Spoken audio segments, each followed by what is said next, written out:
गीता 18 के श्लोक नंबर 62 में भगवान स्वयं कह रहे हैं कि अर्जुन उस परमेश्वर की शरण में जा जिसकी कृपा से परम शांति व शाश्वत स्थान अर्थात सतलोक को प्राप्त होगा।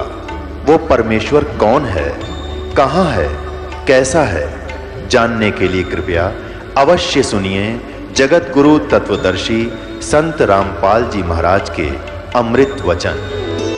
परम पिता परमात्मा पूर्ण ब्रह्म सारी सृष्टि के रचनहार कुल मालिक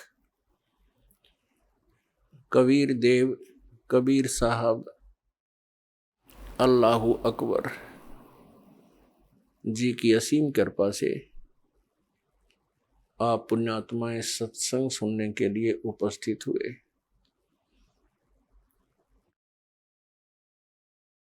सत्संग का उद्देश्य होता है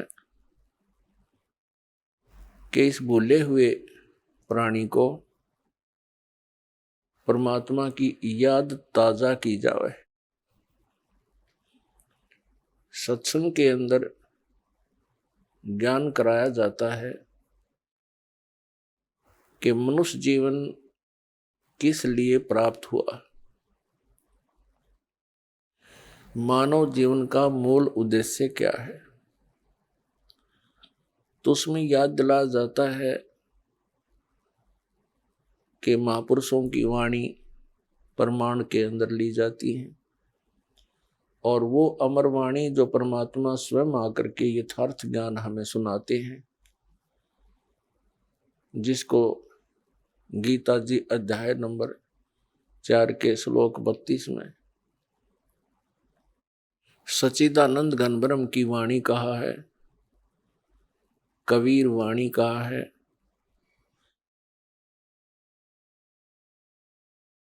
वो अमर वाणी परमात्मा स्वयं सुनाते हैं अपने मुख कमल से। तो इन महापुरुषों की और परमात्मा की उन अमर वाणियों को आधार बनाकर सत्संग सुनाया जाता है और उसके अंदर सत्संग के अंदर सभी सद्ग्रंथ भी आधार बनाए जाते हैं और उनके आधार से जो ज्ञान सुनाया जाता है वो सत्संग है। इसके अतिरिक्त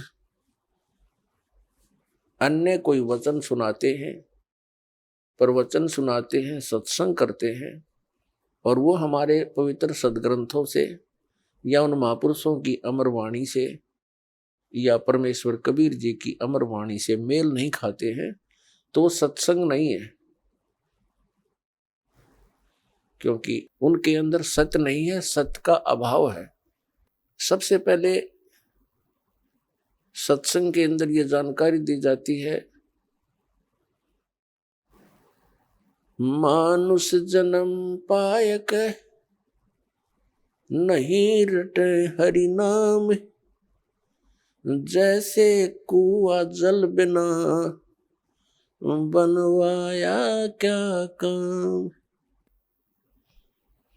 मानुष जन्म दुर्लभ है मिले न बारंबार, जैसे तरवर से पत्ता टूट गिरे वो बहुर न लगता डर।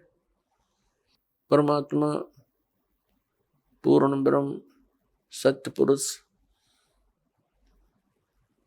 कबीर देव जी कबीर साहब जो काशी शहर के अंदर एक जुलाहे की भूमिका करके और परमात्मा जो गुण रखता है उसका प्रमाण दे करके अपनी अमृत वाणी को उच्चारण करके यथार्थ ज्ञान देकर वो सह शरीर आए थे, सह शरीर चले गए। वो पूर्ण परमात्मा है और परमात्मा के ज्ञान को परमात्मा ही बता सकते हैं। जीव तो अटकल लगाते हैं। कुछ श्रद्धालु कहते हैं संत को चाहिए कि वो अपना अनुभव बतावे, किन्हीं सद्ग्रंथों या पोथियों का सहारा ना ले। ऐसे विचार रखने वाले व्यक्तियों का ये भी मानना होता है कि सभी जितने भी ग्रंथ हैं ये मानव की रचनाएं हैं, उनका अपना अनुभव है। पुण्यात्माओं, ये सब अज्ञान आधार से ही प्राणी बोल सकता है, और इस अज्ञान को हटाने के लिए सत्संग की आवश्यकता पड़ती है। जैसे देश का संविधान होता है, वो भी एक पुस्तक है और वो भी एक मानव ने लिखी है। आपकी बात बड़ी करके चले, और कोई अन्य मानव अपने सत्र का और विधान बनाकर लिख दे और छपवा दे और बांट दे, तो उसकी क्या वैल्यू है, क्या यूज है, क्या लाभ हुआ उसका? वो व्यर्थ है। इसी प्रकार परमात्मा के विधान को लिखने वाला भले ही कोई मानव है, जैसे श्री वेद व्यास जी और श्री धर्मदास जी और श्री गोपाल दास जी, लिखने वाले मानव हैं, लेकिन वो संविधान परमात्मा का है, और उस विधान के अनुसार जिसके वचन नहीं है, उस संविधान यानी परमात्मा के विधान ज्ञान अनुसार किसी अन्य व्यक्ति, ऋषि महर्षि या किसी संत मंडलेश्वर महंत की वो पुस्तक परमात्मा के विधान से मेल नहीं खाती है, तो व्यर्थ है। दूसरी बात रही कि संत को चाहिए कि वो अपना अनुभव बतावे, पुस्तकों का आधार ना माने। ये भी एक बालक के विचार हो सकते हैं जिसने कभी विद्यालय देखा ही ना हो। जैसे टीचर होते हैं, विद्यालय में पढ़ाते हैं अध्यापक, उनका एक निर्धारित पाठ्यक्रम होता है, सिलेबस कहते हैं उसको, और जो टीचर सिलेबस से बाहर ज्ञान देता है और सिलेबस के अनुसार ज्ञान नहीं देता है, वो भले ही उसको पढ़कर सुनावे या उसको याद करके वैसे सुनावे, वचन वही होने चाहिए जो पाठ्यक्रम की पुस्तकों में विद्यमान है। तो वो टीचर ठीक है, हितैषी है, और जो उन पाठ्यक्रम की पुस्तकों से हटकर अपनी कोई अन्य बकवाद सुनाता है, तो वो टीचर ठीक नहीं। अब जैसे परमात्मा की जानकारी परमात्मा ने आकर बता दी, और उन्होंने ये भी ज्ञान दे दिया कि तुम ऐसे ऐसे करो जिस कारण से तुम वहां उस स्थान को प्राप्त कर लोगे जहां जाने के बाद फिर लौटकर संसार में कभी नहीं आना पड़ता। उसको पूर्ण मोक्ष कहते हैं। अब कोई कहते हैं कि भगवान के दर्शन हो जाए तो कल्याण हो जाता है। परमात्मा के दर्शन बहुत अच्छी बात है, बड़े पुण्यकर्मी प्राणी को ही हो सकते हैं, लेकिन परमात्मा के दर्शन से कल्याण मोक्ष नहीं होगा। परमात्मा ने आकर के जो ज्ञान दिया है उसके अनुसार भक्ति साधना, नाम की कमाई, यज्ञ हवन, जो भी जानकारी दी है उनके करने से मोक्ष होगा। उदाहरण के लिए जैसे पवित्र हिंदू धर्म के अंदर हम मानते रहे और मानते हैं जब तक ये ज्ञान नहीं होता कि भगवान शिव जी और उनकी धर्मपत्नी पार्वती जी इकट्ठे ही रहते थे, एक ही परिवार में, और सबसे ज्यादा दर्शन पार्वती ही किया करती थी, लेकिन कल्याण नहीं हुआ। कल्याण हुआ उसका जब उनको भगवान शिव ने वो मंत्र दिया और पार्वती जी ने जाप किया, तब उनका उतना कल्याण हुआ जितना भगवान शंकर जी के द्वारा दिए गए मंत्र से होना है। लेकिन वो कंप्लीट मोक्ष नहीं है। फिर भी जो विषय है उसी से चलते हैं।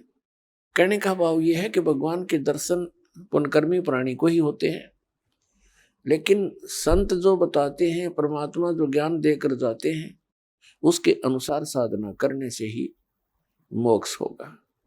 नाम की कमाई करनी पड़ेगी।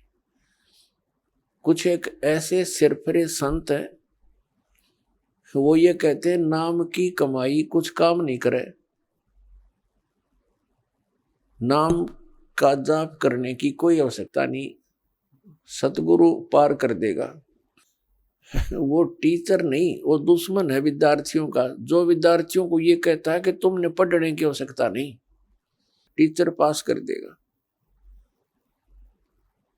और ये अपने आप में संत भी कहते हैं, और श्रद्धालु इनके पास भी इकट्ठे होकर के संत मान करके इनके गुणगान करते हैं, इनके विचार सुनते हैं, फॉलोअर बन जाते हैं।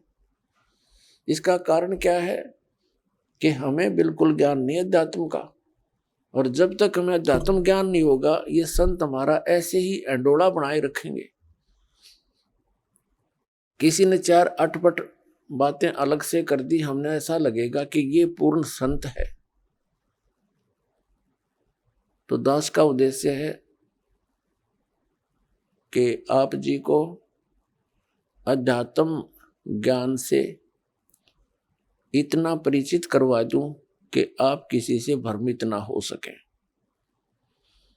नाम दे देना ये तो आसान सी बात है, उसका आपने सिमरण करना है, बहुत अच्छी बात है। लेकिन बने बनाए काम ने बिगाड़ दिए। कोई सिर फिराक है कि वो संत पूर्ण है, वो ऐसा बताता है, वो ऐसा करता है, तो आप जी उनको इस ज्ञान के आधार से अपने सतर से ही रिजेक्ट कर दो कि नहीं, आप भ्रमित हैं, आप जी को ज्ञान नहीं। तो पुण्यात्माओं, अपना अनुभव बताना अच्छी बात है, लेकिन वो अनुभव उन सदग्रंथों से मेल खाता हो। जैसे एक थ्योरी होती है, जैसे बच्चे प्रैक्टिकल करते हैं लैब में, तो प्रैक्टिकल करने से पहले उनको एक लिखित विधान, उसकी प्रक्रिया दी जाती है।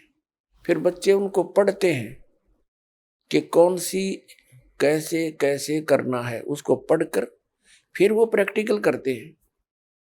तो ये ज्ञान जो है ये एक थ्योरी है, यानी ये लिखित जानकारी है जो प्रैक्टिकल हम करने जा रहे हैं। जिनकी थ्योरी ही गलत है तो प्रैक्टिकल भी ऑटोमेटिकली गलत होगा। तो हमारे जो सदग्रंथ है ये हमारी थ्योरी है, और परमात्मा के जो साधन उसमें वर्णित है वो करना हमारा प्रैक्टिकल है। फिर उनके करने से जो उपलब्धि होगी वो भी सदग्रंथों में लिखा हुआ है। फिर वो बताने की आवश्यकता कैसे पड़ेगी, अपना अनुभव बताओ। तो इस प्रकार ये भ्रमित व्यक्ति कदम कदम पर बैठे हैं, भ्रमित करने वाले। श्रद्धालुओं की कमी नहीं, श्रद्धालु को तो परमात्मा की एक विशेष कसक होती है, और वे परमात्मा के लिए भटक रहे हैं। आत्मा जब से मालिक से बिछुड़ी है, इसको उसी समय से उसकी आवश्यकता महसूस हो गई थी। जिस भक्त आत्मा ने सृष्टि रचना सुन रखी है, तो उनको ज्ञान है कि पहले तो हम अपनी स्वेच्छा से इस काल भगवान के साथ लग गए और भगवान से विमुख हो गए।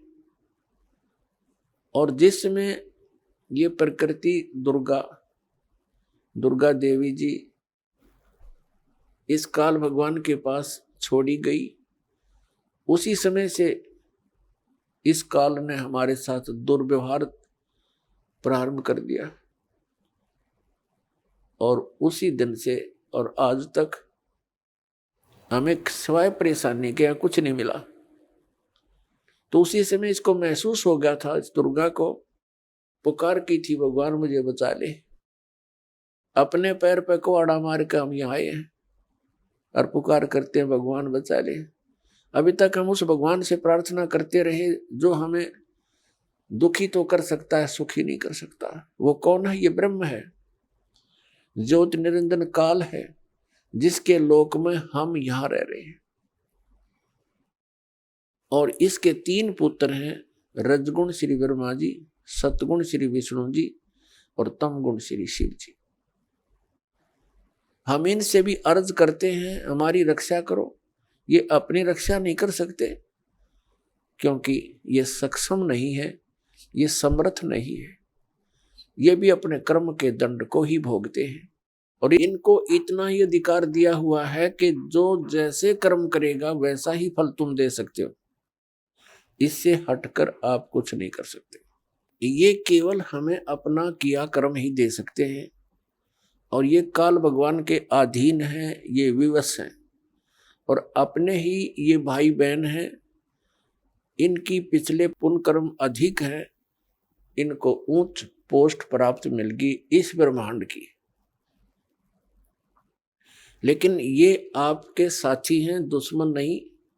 लेकिन ये विवश हैं, इस काल भगवान के संकेत के बगैर ये कुछ नहीं कर सकते और इनको केवल जैसा कर्म प्राणी करता है वैसा ही फल देने का ही अधिकार है, इसे हटकर नहीं। ना ये किसी को सुखी कर सकते और ना ये किसी को दुखी कर सकते। इनसे हटकर जो और अन्य देवता हैं उनकी तो बात ही छोड़ो।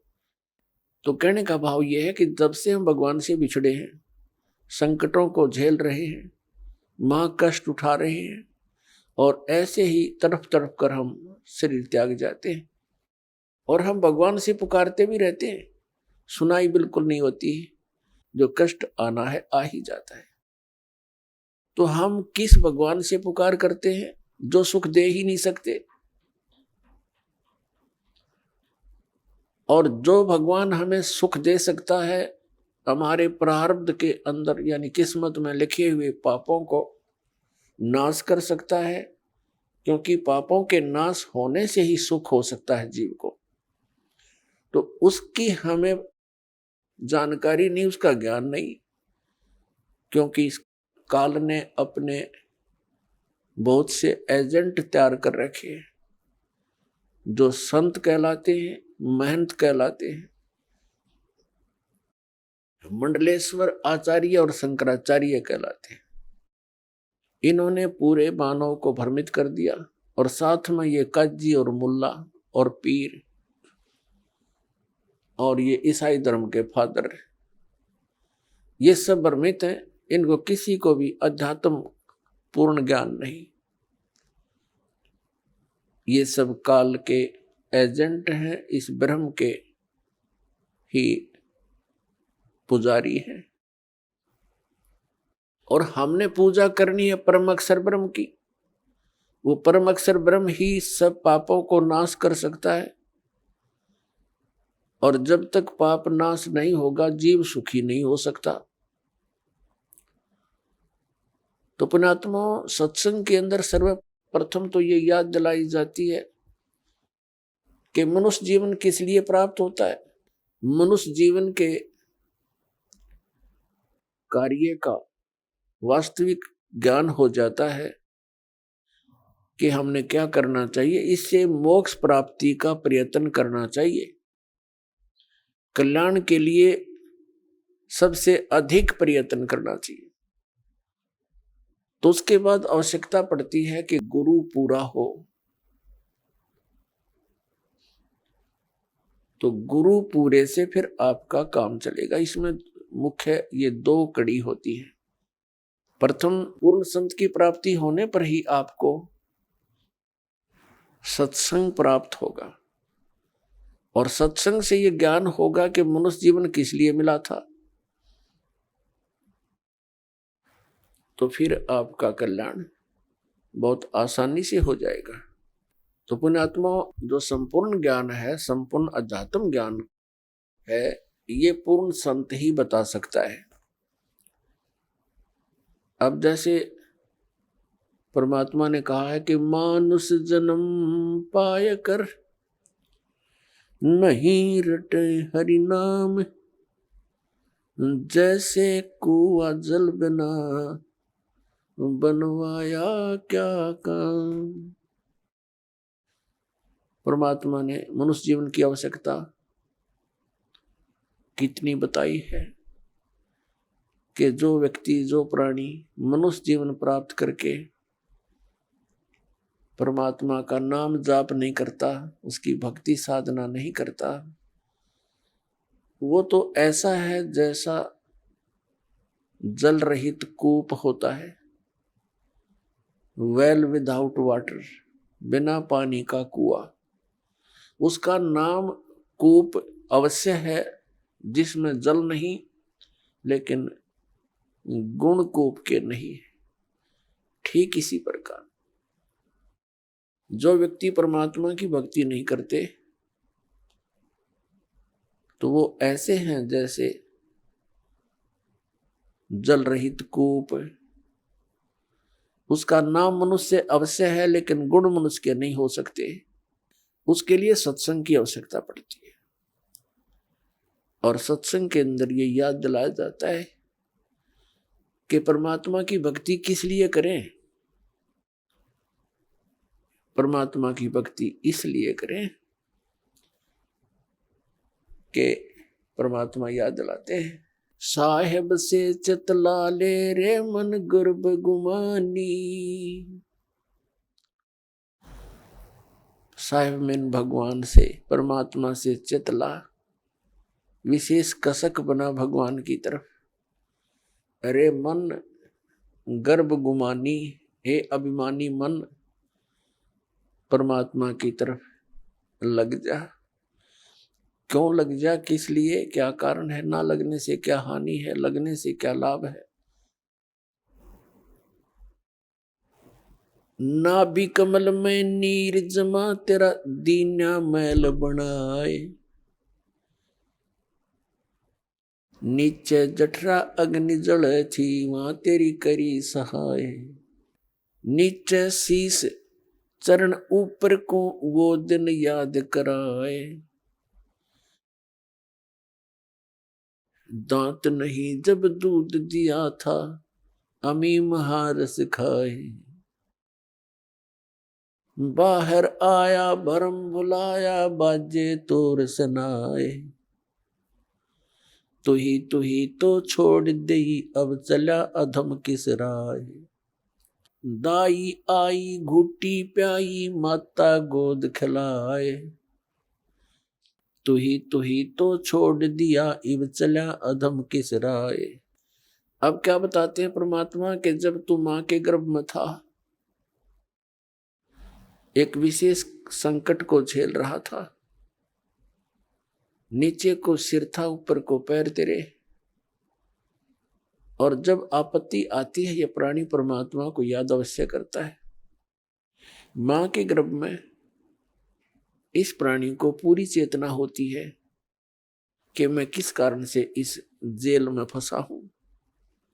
उस समय वो परमात्मा से अर्ज करता है, हे भगवान, एक बार मेरा संकट निवारण कर दे, मुझे बाहर निकाल दो, फिर आजीवन आपकी भक्ति करूंगा, 2 रोटी के लिए धंधा भी करूंगा, मालिक तेरी भूल नहीं करूंगा। उस समय उसको अपने पिछले जन्म जन्मांतर की फिल्में देखने को मिलती हैं अपने ही अंतःकरण में, क्योंकि हमारे अंतःकरण के अंदर परमात्मा ने एक ऐसा सिस्टम कर रखा है कि जो भी क्रिया कर्म हम करते हैं और जो भी अच्छी मंदी सोच हम अपने हृदय में बनाते हैं, वो सब रिकॉर्ड हो जाती है। जब तक जीव मोक्ष प्राप्त नहीं करता, तब तक उसके अंतःकरण में उसके सर्व कर्म अंदर फीड रहते हैं। और जब ये प्राणी संसार छोड़कर जाता है, धर्मराज के पास जाते ही उसकी वो किए हुए कर्मों की फिल्म ऑन हो जाती है। वहां इसको ये बताने की आवश्यकता नहीं पड़ती, तने ये गलत करा रही हो, नाट जा। वहां नाटने की गुंजाइश नहीं रहती कि मैंने ऐसा नहीं किया। तो उस फिल्म को देखता हुआ वो प्राणी अपने पिछले मनुष्य जीवन व्यर्थ किए हुए इसको बहुत याद आते हैं और बहुत रोता है। मैं कितना जालिम था, मुझे संतों ने चेताया भी, भक्ति करने लगा भी, छोड़ दिया, फिर उन्हीं मस्तियों में लगा रहा। परमात्मा की भक्ति ना करने से आज तक मैं भटक रहा हूं। तो उस समय परमात्मा याद दिलाते हैं कि जब तू मां के पेट में था, जब तो तू करा था, हे भगवान तू ही है सब कुछ, और आप एक बार मुझे इस मां की कैद से, पेट की कैद से बाहर निकाल दे, आपको कभी नहीं बोलूंगा। तो यहां परमात्मा कहते हैं बाहर आया और भरम बुलाया। अब चला अधम किस राह, ए नालायक, अब कौन सा रास्ता अपना लिया तूने। क्या बताते हैं कि 12 वर्ष खेलते बीते, लीना ब्याह करवा। पहले बचपन में ब्याह हो जाते थे, उस समय की वाणी है ये। 12 वर्ष खेलते बीते, लीना ब्याह करवा, और तरुणी नारी से बना गरबारी, अब चला मूल गवा। परमात्मा ये नहीं कहते कि ब्याह ना करवाओ, कहने का भाव यू है कि इससे काम ना लगे रहो, इस मनुष्य जीवन के एक मुख्य कार्यों को और इसमें साथ जोड़ लो, और उसके बिना तो ये सारा काम व्यर्थ है, और उसके साथ हो जाने से सारी सफलता। जब व्यक्ति महादुखी हो जाता है, अपने सतर के सब प्रयत्न ये कर लेता है, चाहे राजा भी क्यों न हो, तो उसको भगवान की आवश्यकता महसूस होती है। राजा लोग भी परमात्मा के लिए साधु संतों के पास जाते हैं, आशीर्वाद प्राप्त करते हैं। तो परमात्मा हमें याद दिलाने आते हैं कि तुम भिखारी क्यों बनो। वो साधु क्या करते हैं, वो भी तो भगवान की भक्ति करते हैं, तुम भी करो, तुम स्वयं धनी बनो उस भक्ति का, याचक क्यों बनो तुम। तो वह हमारे समझ में नहीं आई, क्योंकि हम इस गाइड गणे कर रखे हैं। हमने सोच ये रखा है कि भक्ति तो वो लोग करते हैं जो गुफाओं में बैठे, भक्ति तो वही कर सकते हैं जो बिल्कुल घर से घर त्याग कर जंगल में जा बैठे, वो फरी हैं। वह फरी नहीं है, वो तो आपसे भी दुखी है। तो परमात्मा हमें याद दिलाते हैं कि तरुणी नारी से गरबारी और चाला मूल गवा। मूल का अर्थ है जो अपने मनुष्य जीवन के श्वास रूपी पूंजी, जो मूल धन तुझे प्राप्त हुआ था। ये मनुष्य जीवन के जितने श्वास हैं ये आपका धन है, ये मूल धन है। और इस मूल धन से हमने आगे व्यापार करना था, सौदा करना था, और इसको दुगना तिगना चौगुना करना था। परमात्मा कहते हैं कि 3 लोक और भवन चतुर्दश सब जग सौदे आही, और दुगने तिगने और किए चौगने और किन्हु मूल गवाही। 3 लोक और भवन चतुर्दश ये सभी अपने सौदे के लिए आए हुए हैं। जैसे कोई व्यक्ति विदेश चला गया या दूसरे शहर में चला गया 2, 4, 10 लाख रुपए लेकर व्यापार करने के उद्देश्य से कि उनके 10 के 20 बनाऊं, अपने नेक नीति से कमाऊं, और वो उन पैसों से ही जाकर के होटल में मौज मस्ती कर रहा है, व्यापार कर नहीं रहा, बिजनेस कर नहीं रहा, तो उस मूल धन को खर्च रहा है, उसको बर्बाद कर रहा है, और एक दिन कंगाल होकर स्वदेश लौट आएगा और किसी के मजदूर लगेगा। और दूसरा व्यक्ति उन 10 लाख रुपयों से सौदा खरीदता है, बेचता है, दुगने तिगने कर रहा है, तो उसने उसका यथार्थ लाभ प्राप्त कर लिया। ठीक इसी प्रकार जो मनुष्य जीवन प्राप्त प्राणी इस पूंजी को खर्च रहे हैं, कोई मंत्री बन गया, कोई प्रधानमंत्री बन गया, कोई जज बन गया, कोई IAS IPS बन गया, कोई फैक्ट्री का मालिक बन गया, ये पिछला धन है आपका। कोई मनुष्य जीवन ही आपको मिला है तो बहुत पुण्यकर्मी प्राणी है, आप धनी है भगवान के धन से। जिसको मनुष्य जीवन प्राप्त है वो मूल धन पूरा लिए हुए है।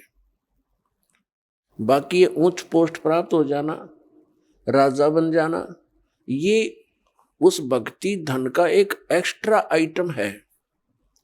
ये केवल दान पुण्य का ही फल है इनका, और मूल पूंजी वो भक्ति वाली वो सबकी मनुष्य जीवन प्राप्त प्राणियों की एक जैसी है, जिनको मनुष्य जीवन मिल गया। चाहे वो रिक्शा चलाता है, चाहे मजदूर है, चाहे सेठ है, और चाहे मंत्री या प्रधानमंत्री है, कोई भी है। भक्ति धन आपका जो है नाम की कमाई वाला धन तो सबका समान है, और रहे पुण्यों का, उन पुण्यों से ये उच्च पोस्ट मिल जाती है। तो कहने का भाव ये है दास का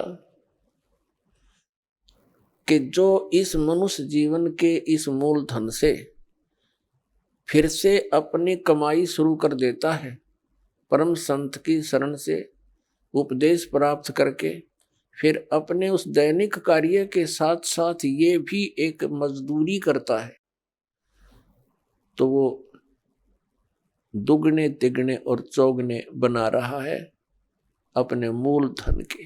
अब परमात्मा ने आकर ये ज्ञान दिया है, और यथार्थ ज्ञान को भगवान ही बता सकते हैं, जीव तो अटकल लगाया करते हैं। आप देखिएगा पवित्र चारों वेदों और श्रीमद् भगवद गीता के अंदर जो ज्ञान है वो गॉड गिवन है, और परमेश्वर कबीर जी की वाणी वो गॉड गिवन है, स्वयं परमेश्वर ने आके बोली है। और उन महापुरुषों की वाणी जो परमात्मा से परिचित हुए, जिनको भगवान आकर सीधे मिले, उनको अपने से परिचित करा के वापस छोड़ा, उनकी वाणी भी गॉड गिवन है, क्योंकि उनका अनुभव आंखों देखा है परमात्मा की उन वाणी से भी मेल खाता है। तो इस प्रकार जो 18 पुराण हैं उनको देखिएगा, वो जीव की सोच है। इन ब्रह्मा विष्णु महेश और अन्य ऋषि महर्षियों का अपना ज्ञान अनुभव है, वो वेदों से बहुत कम मेल खाता है। तो इस प्रकार हमने अन्य के अनुभव को अपने भक्ति मार्ग में सहयोग में नहीं लेना है, आधार नहीं मानना है। इस ज्ञान को सुनने के लिए, ज्ञान को समझने के लिए 18 पुराण हमारे लिए एक विशेष सहयोगी हैं, लेकिन भक्ति की विधि के लिए इनका सहयोग हमने बिल्कुल नहीं लेना। और उसमें जो भी भक्ति क्रियाएं बता रखी हैं वो वेदों से नहीं मिलती हैं तो नहीं लेना, उनका पालन नहीं करना हमने, तभी हम सफल होंगे। तो क्या बताते हैं, ये मनुष्य जीवन जब तक आपके पास है तो आप इससे ये लाभ उठा सकते हो। क्या बताया है कि लोहे जैसा ताव जात है, ये काया दे सराही, और 3 लोक और भवन चतुर्दश सब जग सौदे आही। जैसे कारीगर लोहे को गर्म करता है, उसको इतना गर्म कर देता है बहुत अधिक, और फिर उसको निकाल कर तुरंत उस पर चोटें लगाता है। गरम गरम लोहे पर चोट लगा करके वो जो वस्तु बनाना चाहता है बना सकता है। लोहे के जरा से भी ठंडा होने के उपरांत उसके ऊपर चाहे पूरे गणने झाड़ ले, चाहे घन मार ले, उसका कोई लाभ नहीं होगा। वो टेढ़ा मेढ़ा बन जाएगा, वो वस्तु नहीं बनेगी जिसके लिए प्रयत्न किया गया था। तो ये मनुष्य जीवन जिसका शांत हो जाएगा, जब तक मनुष्य जीवन है ये लोहा गर्म है, इस पर राम नाम की चोट मार के आप जो बनाना चाहते हो बना सकते हो। जब ये ठंडा हो जाएगा, मृत्यु हो जाएगी, फिर कुछ नहीं हो, चाहे पाछे इसके श्राद्ध निकालते रहियो, वो तो ठंडा होने के बाद चोट मारनी है। और चाहे उसकी 13वीं करते रहियो, 13वीं 17वीं, वो तो लोहा ठंडा होने के बाद व्यर्थ प्रयत्न कर रहे हो। तो यहाँ क्या बताते हैं, 3 लोक और भवन चतुर्दश सब जग सौदय आही, दुगने तिगने किए चौगने किन्हों मूल गवाही। किसी ने तो दुगने तिगने चौगने कर लिए मनुष्य जीवन से सतभक्ति करके, और किन्होंने मूल का नाश कर लिया, मूल गंवा दिया, यानी मनुष्य जीवन को यही फू फर करके अन्य क्रियाओं में ही व्यर्थ कर गए, उन्होंने मूल धन का नाश कर दिया। अब भक्ति न करने से क्या हानि होगी। नर से तीतू पशुआ की जय, गद्दा बैल बनाई, ये 56 भोग कहाँ मन मूर्ख, कित कुरडी चरने जाई। पुण्यात्मा, हम मनुष्य जीवन प्राप्त करके उन सभी सुविधाओं को प्राप्त कर लेते हैं जो भगवान मनुष्य जीवन प्राप्त प्राणी को देता है। वो क्यों देता है? इसलिए देता है कि इन सुविधाओं को प्राप्त करके ये भक्ति कर लेगा, अपना कल्याण करा लेगा। जिनको मानव शरीर प्राप्त है, वो उनकी ड्रेस अन्य प्राणियों से भिन्न है। ड्रेस मीन आपका ये शरीर, ये बॉडी, ये ड्रेस है, एक पोशाक है आपकी, ये स्टूडेंट की है। और जो स्टूडेंट, जो विद्यार्थी अपना उद्देश्य को पूरा ना करके, पढ़ाई ना करके सिनेमा देखता है, गेम देखता है, बाहर बकवाद करता है, तो फिर क्या होगा? वो अपना जीवन नाश कर रहा है, वो अपने उद्देश्य से भटक चुका है। और फिर क्या बनेगा? वो मजदूर लगेगा और कहीं मिट्टी ढोएगा, रिक्शा चलाएगा, पल्लेदारी करेगा। जिस उद्देश्य से वो विद्यालय में गया था उससे चूक गया, वो लाभ प्राप्त नहीं कर सका। ठीक इसी प्रकार आप जी, जिनको भी मानव शरीर प्राप्त है, चाहे वो रिक्शा चालक है, चाहे कोई मजदूर है, चाहे कोई धनी व्यक्ति है, चाहे अधिकारी कर्मचारी है, या कोई मंत्री, प्रधानमंत्री, मुख्यमंत्री, राष्ट्रपति है, ये सब स्टूडेंट हैं। और जो ये भक्ति साधना नहीं कर रहे, वो अपने उद्देश्य से भटक चुके हैं। माता पिता से प्राप्त उस धन का वो दुरुपयोग कर रहे हैं। हमारा माता पिता कौन है? कबीर भगवान। उसने हमें ये पूंजी दे करके आपको फ्री कर रखा है। जैसे बच्चे को माता पिता 15-16 वर्ष तक बिल्कुल फ्री कर देते हैं, बढ़िया कपड़े देते हैं, बढ़िया खाना देते हैं, कोई काम भी नहीं लेते हैं, पैसे भी खूब खर्च करते हैं, तुम किसी प्रकार अपना उद्धार करवाओ, अपनी शिक्षा पूरी कर लो। तो पुण्यात्मा, परमात्मा ने आपको वो धन देकर यहाँ एक विशेष ड्रेस पर रखी है। इसमें विशेष सुविधाएं हैं जिससे आप भक्ति कर सकते हो। बच्चे को इसलिए सुविधा दी जाती है, विद्यार्थी को, कि उन इन सुविधाओं को प्राप्त करके ही वो अपनी पढ़ाई कर सकता है, तभी सफल हो सकता है। तो आप जी को परमात्मा ने ऐसी सुविधाएं दी है, खाने के लिए सुंदर अन्न, फल, आहार, काजू किस्म, सेब, संतरे, दूध, दही और सद्बुद्धि दे रखी। मकान, झोपड़ी गालो, प्राकृतिक आपदाओं से बचने के लिए भूख लगे जब भोजन खा लो, प्यास लगे जब जल पी लो, सब उपलब्ध है। उसके साधन बता दिए, जल ऐसे मिलता है। और फिर करना क्या था? बस बच्चे पैदा करो, इनको ब्याहो, इनको बस पाल पोस दो, फिर मर जाओ। क्या यही काम था इसका? ये तो पशु पक्षी भी कर रहे हैं। इसके साथ साथ एक अनिवार्य कार्य था जिसका हमें पता चलकर भी हम इस पर नहीं चल सके, क्योंकि संत साधु जन जितने हैं वो बताते हैं, समझाते भी हैं, लेकिन उनके वचन में शक्ति नहीं, उनके पास वो पावर नहीं, उनके पास वो भक्ति मंत्र नहीं जिसे प्राप्त करके प्राणी फिर आगे इस मार्ग को आगे चल सके। जिस कारण से अब मानो नास्तिकता की ओर बढ़ रहा है। तो मनुष्य जीवन आपको प्राप्त हुआ, इसकी उपलब्धि ना करने से, भक्ति ना करने से फिर क्या होगा? नर से तीतू पशुआ की जय, गद्दा बैल बनाई, ये 56 भोग कहा मन बोरे, कहीं कुरडी चरने जाई। पुण्यात्मा, जब तक हम सत्संग नहीं सुनते तब तक हमारे ऊपर इस काल के माया व रूपी भांग का घना नशा होता है। कबीर साहब कहते हैं, कबीर ये माया अटपटी सब गट आण अड़ी, और किस किस ने समझाऊं या कुएं भांग पड़ी। जिस संसार में हम रह रहे हैं, यहाँ प्रत्येक व्यक्ति के एक ही विचार हैं और एक जैसे ही उसकी गाइडलाइन होती है अपने बच्चों को कि भाई अपना बच्चे को शिक्षा के लिए भेजते हैं तो भी उद्देश्य यही बताते हैं कि तेरा रोजगार ठीक हो जाएगा। यानी जो भी ट्रेनिंग हमें मिलती है, रोजी रोटी और कपड़ा और कोठी इनके बनाने की ही मिलती है। तो उस समाज में रहकर के आप अपना उद्देश्य भूल चुके हो। सत्संग में आने से कुछ समय आपको भगवान देता है, निश्चिंत होकर सत्संग सुनते हो और बहन भाइयों से मिलते हो, उनसे भी आपको फिर धीरे धीरे ये ज्ञान सुनने को मिलता है, तो आपकी रुचि बन जाती है।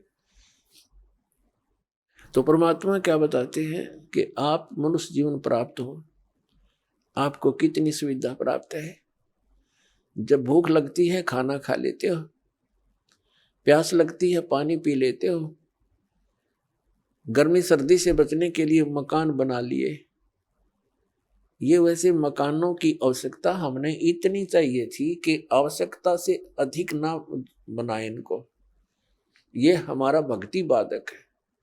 जो भक्ति करना चाहते हैं, मोक्ष कराना चाहते हैं, तो उनको इन सब नियमों को फॉलो करना पड़ेगा जो बताए जाते हैं, क्योंकि वो भक्ति में बाधक है। और जो भक्ति बाधक है आप उनको भी साथ लेकर चल रहे हो, तो आप ऐसा कर रहे हो जैसे किसी पशु के गल में लठ बांध दिया करते था मोटा रस्से में गाल के। अब वो चल नहीं सकता उस स्पीड से जैसे उन्हें चलना चाहिए, चल गट्टियां पर लग गए। तो आप जी इन मर्यादाओं को पालन ना करके और भक्ति रूपी मार्ग पर चलने की चेष्टा करोगे, आप नहीं सफल हो सकते। तो इसलिए हमने ज्ञान के आधार से इन बुराइयों को, इन कुरीतियों को और सांसारिक परंपराओं को भी त्यागना पड़ेगा, तब हम इसमें सफल होंगे। फिर अपनी बड़ी स्पीड से चलेंगे। जैसे मकान बना लिया, ठीक है, आजकल परमात्मा ने दया कर रखी है, बढ़िया सुविधा आपको प्राप्त है, मकान बना लो, जैसा आवश्यक हो उतना ही, केवल उसी के लिए कि बढ़िया कोठी बनाऊं, लोगों का प्रशंसक बन जाऊं। ये हमारी अपनी सोच होती है, अध्यात्म मार्ग नहीं है। तो मकान बनाओ जितना आवश्यक हो और जितनी आपकी जेब अलाउड करती हो, आवश्यकता से अधिक खर्च मत करो। हमारे पूर्वज आपने देखे होंगे, हमने तो खूब याद है, झोंपड़ियों में टाइम पास करके कई कई पीढ़ी। उनका तो इतना काम है, एक चारपाई डालनी आपने, चाहे 10 कमरों का मकान है आपका, एक कमरे में एक कोने में 3.5 बाई 7 फुट की जगह चाहिए आपने। घुटने तो घुड़िया तो मोकली है। कबीर साहब तक कहते हैं घर तो 3.5 हाथ और गढ़ा तो 4.25 है। कहे कबीर अधिका गहे उसको नहीं विचार। ये मनुष्य की जो शरीर है 3.5 हाथ का होता है। परमात्मा कहते हैं आपने घर 3.5 हाथ की आवश्यकता है, घना बनाओ तो 4.25। अरे से फालतू बनावा है तो मूर्खता है तेरी। फिर भी परमात्मा का कहने का तात्पर्य है कि आवश्यकता से अधिक कोई भी वस्तु आप संग्रह करते हो, आपकी भक्ति का बाधक बनेगा, क्योंकि समय वेस्ट व्यर्थ जाएगा। कोठी बना ली, 1-2 लाख अपने पास से लगा लिए, 3 लाख कर्जा कर लिया। अब जब तो कर्जा ले लिया, ऋण ले लिया, पता नहीं चला, 1 महीने के बाद मांगने वाला आने लग जाएंगे। चैन गई, रात न नींद आवे नहीं, और भक्ति का भी नाश। वह कोठी के काम आई आपके। तो इस प्रकार हमने भक्ति मार्ग में जो बाधाएं हैं उनको त्यागना पड़ेगा। अब क्या बताते हैं, परमात्मा ने हमें कितनी सद्बुद्धि दे रखी है, और ये भक्ति ना करने से इन कोठी बंगले बनाने में और धन बढ़ाने में अपना जीवन व्यर्थ कर जाएंगे तो फिर क्या होगा? नर से तू पशुआ कीजिए, नर से फिर तू पशु बनेगा। नर से तू पशुआ कीजिए, गद्दा बैल बनाई, अरे ये सुंदर भोजन का मन बोरे कि तो कुर्डी सरने जाई। ओए होए, अपने आत्मा इतना कुछ सुनकर भी हमारे यह बात अंदर जगह बनाती नहीं, क्योंकि हमें ये सब सुविधाएं उपलब्ध है और हर समय है, और ये तो आपके अंतिम सांस तक आपको रहेंगी जब तक मनुष्य जीवन में हो। क्योंकि माता पिता बच्चों को जब तक वो कॉलेज स्कूल नहीं छोड़ता वो सुविधा देता ही रहता है, और जो बच्चा उसका सदुपयोग ना करके आता है तो फिर वो बहुत दुख उठाता है। तो इस प्रकार सत साधना करने से, भक्ति करने से मोक्ष होना था। जहाँ जाने के बाद फिर लौटकर कभी संसार में नहीं आते, वहां हमें बहुत सुख होना था। जैसे बच्चा विद्यालय में पढ़ता है, कॉलेज में पढ़ता है, महाविद्यालय में, उसको वहां कुछ नहीं मिलना, वहां से उसको विद्या प्राप्त हुई, उस विद्या के आधार से उसको अन्य फील्ड में वहां जाकर के वो सुविधाएं मिलनी है। ठीक इसी प्रकार हमें इस पृथ्वी पर जो हम चाह रहे हैं, हमें यहाँ नहीं लेनी चाहिए इसकी सुविधाएं। ये तो कॉलेज में मौज मार रहे हैं हम, ये सोच लो पृथ्वी की कोई भी वस्तु हम डिमांड कर रहे हैं या इसी में लगे रहे हैं, भक्ति की नहीं, तो हम कॉलेज में मौज मार रहे हैं, वो बहुत हानिकारक होगी। इसका लाभ हमें सतलोक में मिलेगा। सतलोक के बारे में आज तक जो जानकारी हमें प्राप्त हुई है, हमें मीन आप जी को इस दास के वचनों से पहले, तो वो कैसी जानकारी प्राप्त हुई है? सतलोक का एक विशेष कॉन्ट्रैक्ट ले रखा है किसने? राधा स्वामी पंथ वालों ने, और धन दंड सतगुरु सच्चा सौदा सिरसा और जगमाल वाली वालों ने। आइए अब हम उन श्रद्धालुओं के अनुभव जानते हैं जो जगत गुरु तत्वदर्शी संत रामपाल जी महाराज जी से दीक्षा प्राप्त कर चुके हैं तथा उनके द्वारा बताए गए भक्ति मार्ग पर चल रहे हैं। नमस्कार सर। नमस्कार सर। सर क्या नाम है आपका? रामप्रीत दास जी। रामप्रीत जी, आप कहाँ से हैं? अम्बाला से जी। सर संत रामपाल जी महाराज से नाम दीक्षा आपने कब ली? 2013 में जी, जनवरी 4 जनवरी को। सर संत रामपाल जी महाराज से नाम दीक्षा लेने से पहले क्या आप कोई भक्ति साधना भी करते थे? सभी देवी देवता की पूजा किया करते थे। तो फिर आप संत रामपाल जी महाराज की शरण में कैसे आए? जी कुमार स्वामी जी से मैं जुड़ रहा था जी पहले जी, तो मैं वहाँ पे सारी पूजाएं करा करता था जी, उनके मंत्र जाप भी करा करता था जी, लेकिन मेरे को कोई लाभ नहीं हो रहा था। उनके दवाइयाँ भी बिका करती थी, दवाइयाँ भी खाया करता था कुमार स्वामी जी की जी। तो उनसे दर्शन करने के लिए उनके 31,000 रुपये जी लगते थे पहले, वो हमारे पे थे नहीं, तो अपना हम दूर से देख के वैसे डाल के चले आया करते थे, भक्तों के अनुभव सुन के कि भाई हमें भी लाभ हो जाएगा जी। टाइफाइड, एलर्जी और जी आंखों से दिखाई कम देने लग गया था जी मेरे को। काफ़ी दिन तक जी मैं इन बीमारियों से जी पीड़ित रहा। फिर मेरे मन में आया कि भाई अब इनसे लाभ नहीं मिल रहा, अपना नशापत्ती भी सारा कुछ शुरू कर दिया मैंने जी। सर फिर आपको संत रामपाल जी महाराज के बारे में जानकारी कैसे प्राप्त हुई? टीवी पे देखा जी, साधना चैनल पर देख के जी संत रामपाल जी महाराज गीता दिखा रहे थे जी कि ब्रह्मा विष्णु महेश की पूजा करने से जी कोई लाभ नहीं होता, इनके तो मूर्ख लोग पूजा करें। तो यही पूजा वो कुमार स्वामी जी देते थे जी, तो उनसे मेरे को लाभ नहीं हो रहा था। फिर मैंने कहा जी ये संत जी जो सही बता रहे हैं।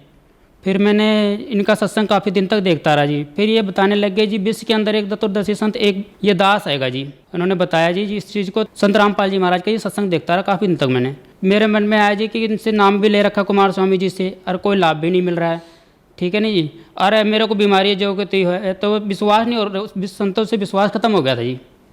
फिर मैंने कहा चलो जी अब बीमारी तो बहुत ज़्यादा है, अब मरना तो है ही है, तो मैं क्यों ना जी संत रामपाल जी महाराज से नाम लिख लूँ, क्योंकि ये बता रहे एक ही संत हैगा जी। ये संत रामपाल जी महाराज जी से नाम दीक्षा लेने के बाद जी मेरे को टाइफाइड की बीमारी जी ठीक हो गई। उसके बाद जी मेरे को एलर्जी भी थी, वो भी ठीक हो गई जी उनसे महाराज जी से नाम लेने से बाद।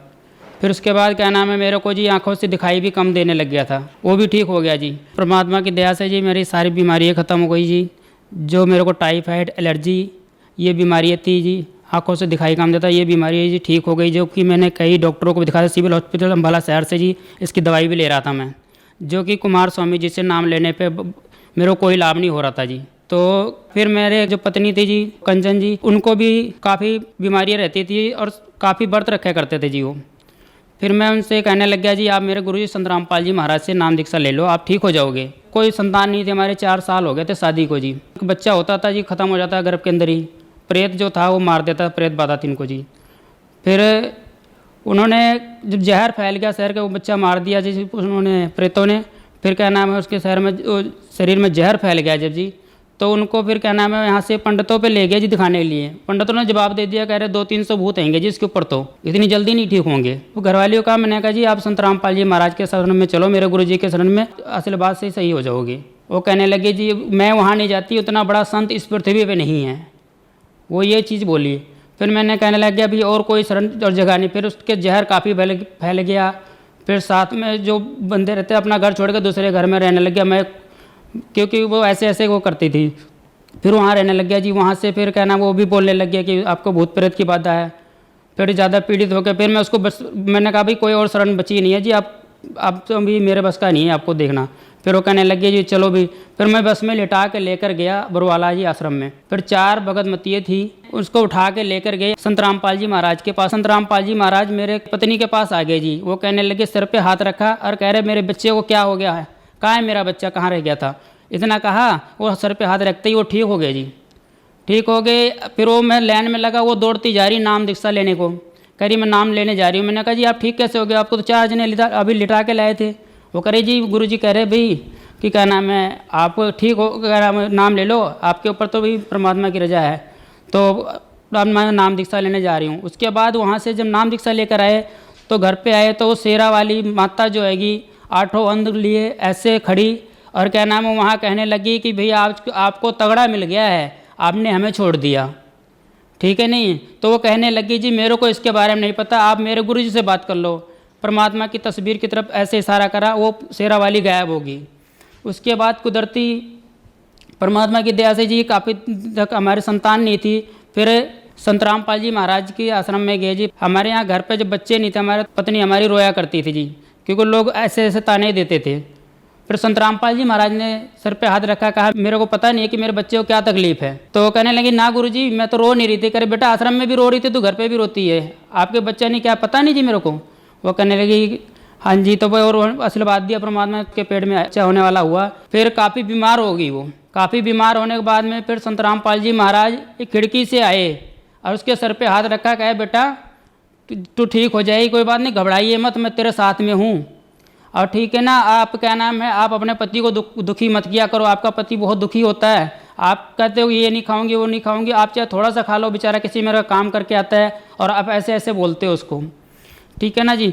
तो वो कहने लगी जी गुरुजी मैं क्या करूँ, गुरुजी मेरे से काम भी नहीं होता कोई, और क्या नाम है मैं तो बहुत ज़्यादा परेशान हूँ। तो परमात्मा ने कहा सब ठीक हो जाएगा।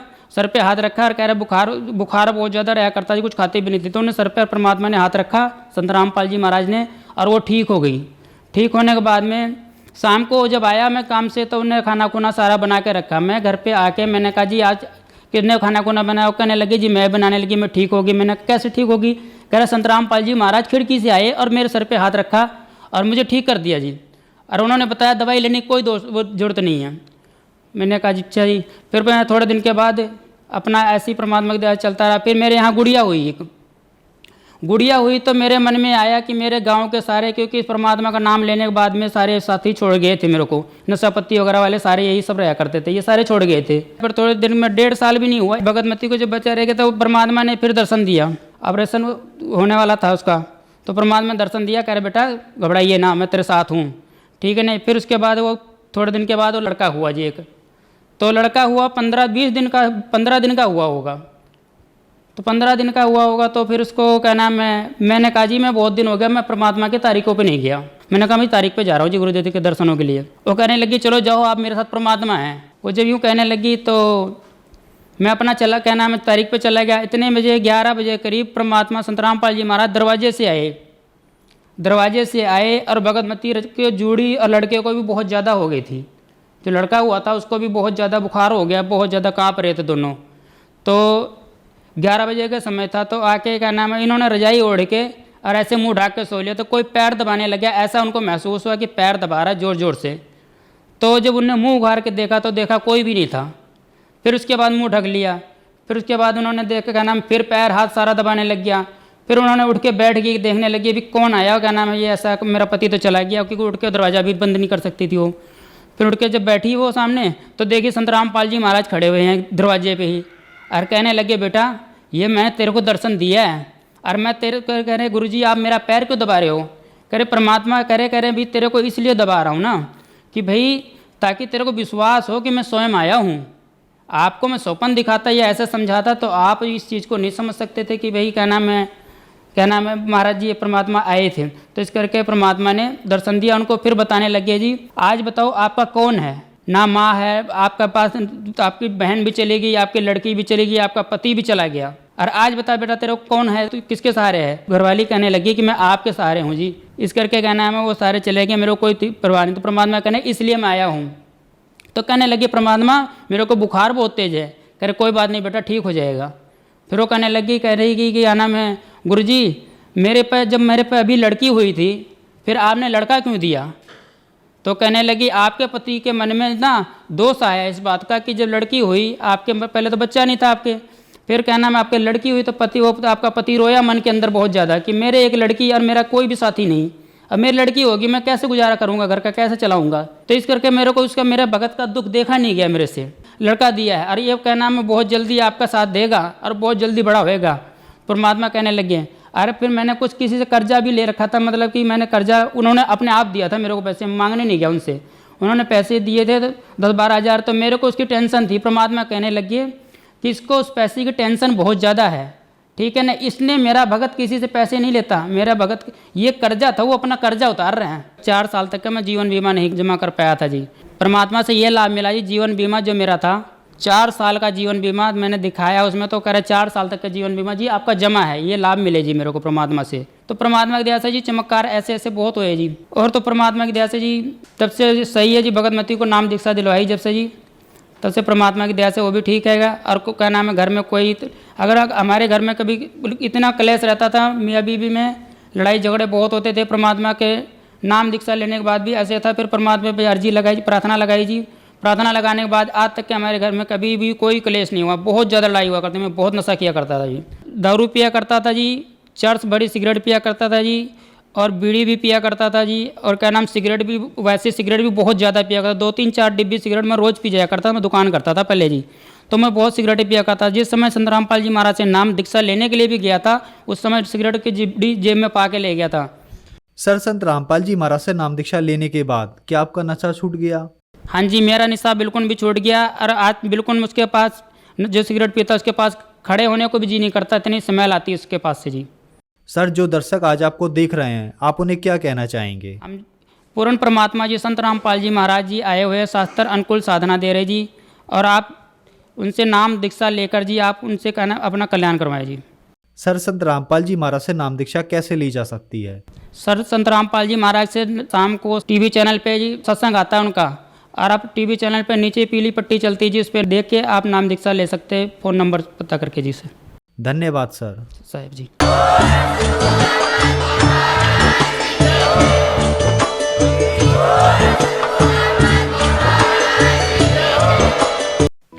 आप सुन रहे थे जगत गुरु तत्वदर्शी संत रामपाल जी महाराज के मंगल प्रवचन। अधिक जानकारी के लिए संपर्क करें।